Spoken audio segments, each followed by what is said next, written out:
Malaking butil ng yelo ang nagbagsakan sa Kabakan, Cotabato nitong Huwebes. Biyaya yan kung ituri ng mga residente dahil matagal na raw di umuulan doon. Umulan din ng yelo sa Kibungan, Benguet. Pero perwisyo ang inulot ito dahil nasira ang mga pananim ng mga magsasaka. Sa Lisbon sa Portugal naman, namataan ang isang tila buhawi.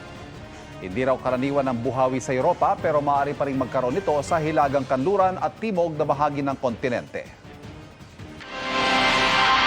Unti-unti nang dumarating sa Batangas Port ang ilang nagbiyaheng probinsya nitong Semana Santa. Ang latest doon sa live na pagtutok ni Paul Hernandez ng GMA Regional TV, Balitang Southern Tagalog. Paul, kumusta ang sitwasyon dyan?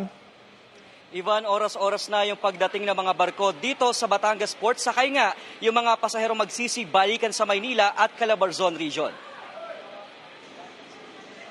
Dahil may trabaho nitong Holy Week, hindi naranasan ni Chris Land ang dagsa ng pasahero sa Batangas Port. Ngayon pa lang siya babiyahe po Jongan Romblon para sa kanyang post-Holy Week vacation. Kasi po kailangan sa BPO po wala pong schedule na walang fixed na schedule. May iba na nabitin sa Holy Week break at back to reality na bukas. Balik trabaho na ulit tayo. Kakayod ulit para sa pamilya.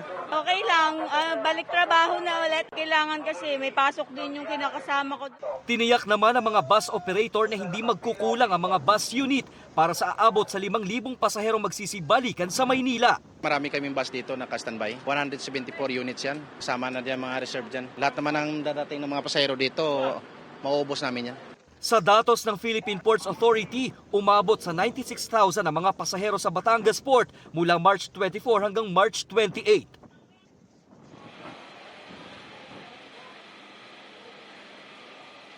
Ivan, 24 oras nang nakaantabay yung mga bus dito sa compound ng Batangas Port para matiyak na may masasakyan yung mga pasahero magsisiuwian sa Maynila. At yan ang latest mula rito sa Batangas City. Happy Easter, Ivan! Happy Easter at maraming salamat, Paul Hernandez ng GMA Regional TV, Balitang Southern Tagalog. Matapos ang Holy Week break, back to school naman ang mga bata bukas. Pero paano kaya ang magiging diskarte ng ilan para mapawi ang matinding init sa eskwelahan? Nakatutok si Katrina Son. Sa mga nakalipas na araw, nasa 38 hanggang 41 degrees Celsius ang heat index o damang init sa Metro Manila ayon sa Pag-asa. Sa ibang lugar tulad sa Capiz, umabot pa nga sa 48 degrees Celsius. Nasa dangerous level na at maaaring magdulot ng heat cramps, heat exhaustion o heat stroke.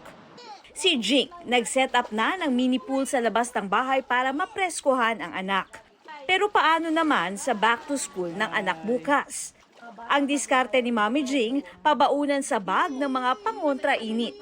Yung baon, yung sando, yung bimpo, yung alcohol, yung extra face mask, yung mga notebook, crayons, kompleto na po. Doble rin daw ang pag-iingat niya ngayon sa anak, di lang sa mainit na panahon, kundi sa banta ng whooping cough o pertussis. Siyempre nakamas pa rin naman po. Hanggang sa pag-uwi. Tapos pag-uwi, nagsasanitize. Panawagan ng ibang magulang. Sana raw hindi na muna papasukin ng mga bata sa paaralan o kaya mag-online classes na muna. Kung pwede lang, diba, wag na sana munang face-to-face na ganyan. Dahil sobrang init. Ang mahal ng mga bilihin tapos dagdag pa yung gastusin yung may sakit.